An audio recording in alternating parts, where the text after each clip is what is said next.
everyone, it's Claire and it's new moon in Pisces. It was the 18th in the Americas and 19th today for new moon in Pisces. And that happens 37 hours before the spring equinox in Aries.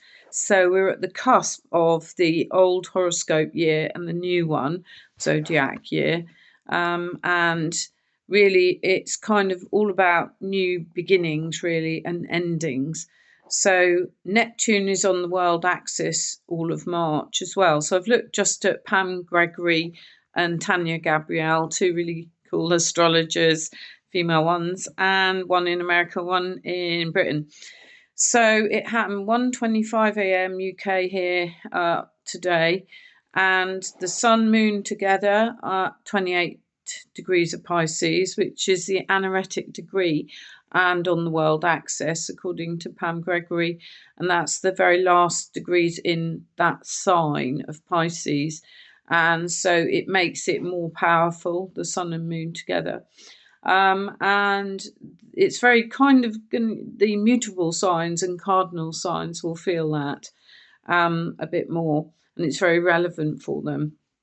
And also have a look at things to do with the shadow of Pisces. So it can be aware that it can be linked to things like deception. This is what Pam Gregory, a very good astrologer, has said.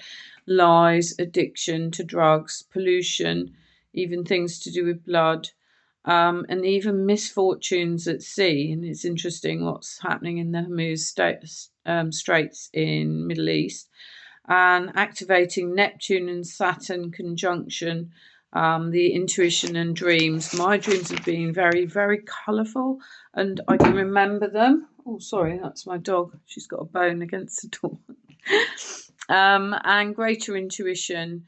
Also, like really vivid dreams. And Pam thinks it might link with a new spiritual feeling and feeling kind of malleable. And on the 20th of March, we've got this powerful Aries spring equinox. I'm celebrating that on the 21st at 2 till 3. I've got a little, meet up that I'm doing. We've got flooding, loads gone on in Portugal, Spain, the southeast of France, and I think bits of America, but I'm a bit hazy on that. Planets in Pisces and Aries.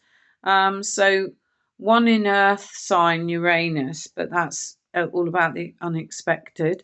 And all the rest are in water and fire signs, so quite reactive.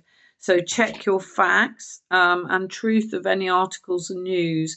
And there's just so much being, bombarding us at the moment.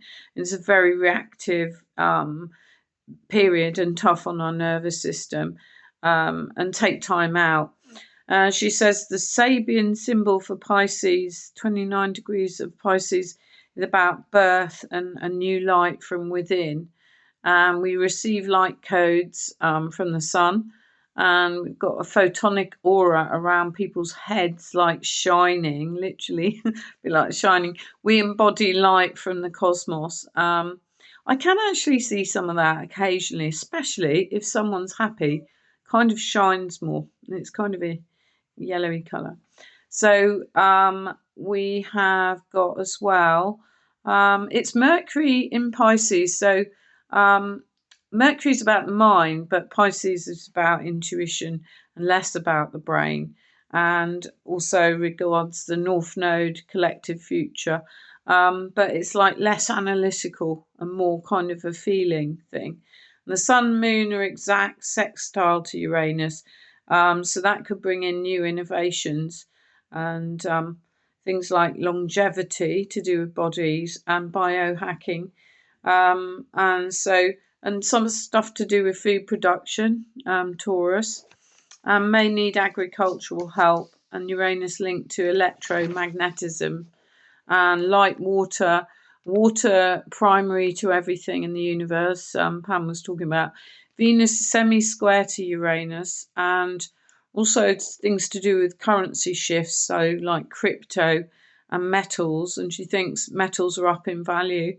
And Jupiter in Cancer at the moment, silver, very important, and Jupiter in Leo in July would mean gold is more important.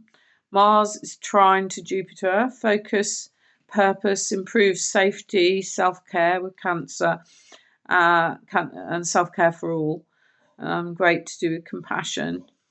And Homere, Scorpio, Saturn have got a quincunx, which is quite powerful. Saturn in Aries, new structures, and Homere is about rebirthing, birthing. She was a goddess and she birthed babies from all over her body, and also it's to do with birthing the islands of Hawaii, but it's a lot to do with regeneration. Dog annoying me as usual. Come and enjoy the astro info. The frequency of the new earth is in us as well. She talked about feel love, joy, gratitude, peace, and that becomes the new earth. So you've got this split going on between new earth, old earth, and at the moment, like, you're kind of unlikely to be in both, really. It's got to the point where you're going to be in one or the other. But Pam was really talking about being enjoy, gratitude, and peace means you're much more linked to the new earth.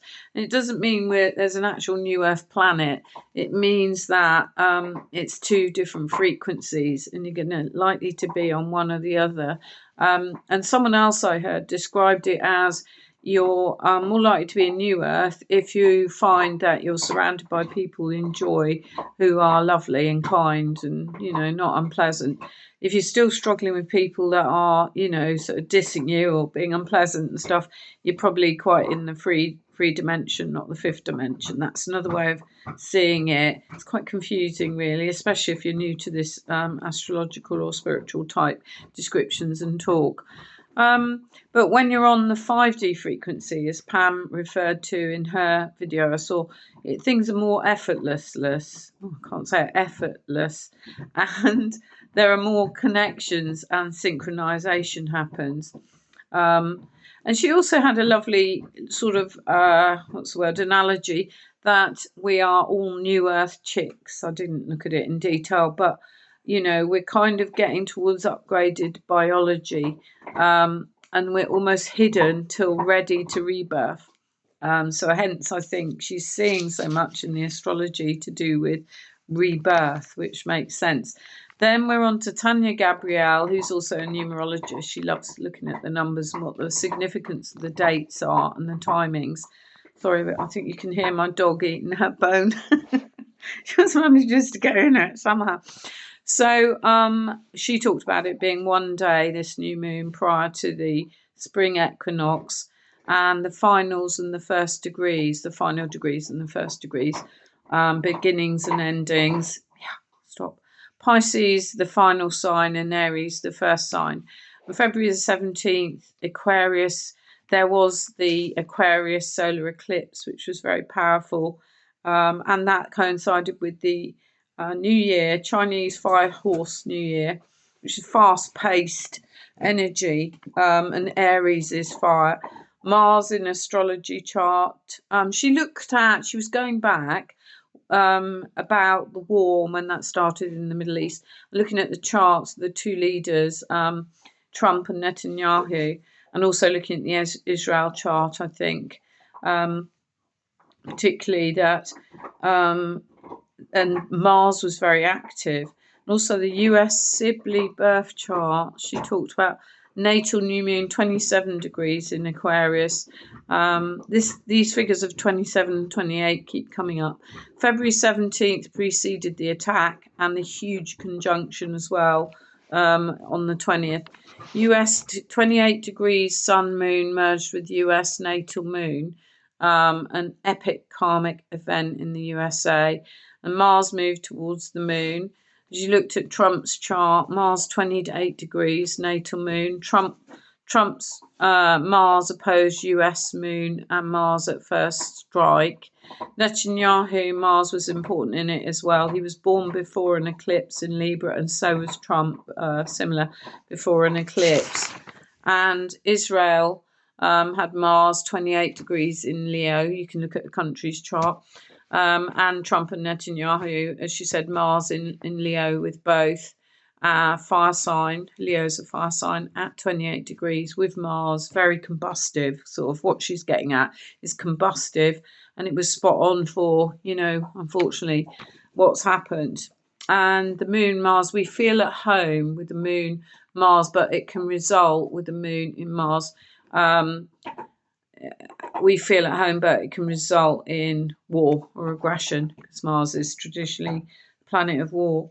And this is the sixth final new moon at 28 degrees, but it's 28, you know, 2 and 8 is, you know, equals 1 in numerology, being a new start.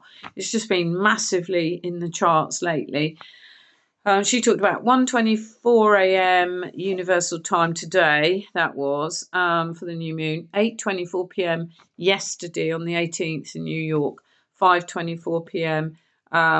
Yesterday in LA. So it happens, you know, before the equinox at that 0 degrees Aries, the equinox, which is a world point, so of considerable obvious importance right at the beginning of the horoscope. And so much happens between, you know, the link between Pisces finishing the chart and Aries beginning it. Of course, it's a wheel and it goes on and on. But the moon with the sun sextile Uranus at 28 degrees in Taurus. And again, so much at 28, it keeps repeating. May mean that number, she thinks, may mean don't put all your trust in others. So sorry about this bone noise. So annoying. Uranus will move to Gemini soon. And it will harmonize things. And Saturn, Neptune conjunct Sun and Moon, but Uranus accelerates a revolution. And Saturn, Neptune means kind of be patient. Neptune rules Pisces at the beginning of the 165-year cycle. Instincts about the future. Neptune linked with psychic, mystical, dreams, imagination, vivid, esoteric, and astrology. But make sure you remember to set your boundaries because they could be forgotten in this energy. And Uranus explores out of the box and doing your own thing. Venus square Jupiter, they're in a big square together, which can enhance opportunities because those two planets, Venus and Jupiter, are really benefics, as they call it, good. They're really for the good, and keep enhancing, hopefully, your life. So, and March 20th, the equinox, spring equinox, new beginning. So that's it in a nutshell. Have a great new moon. Take care. Bye.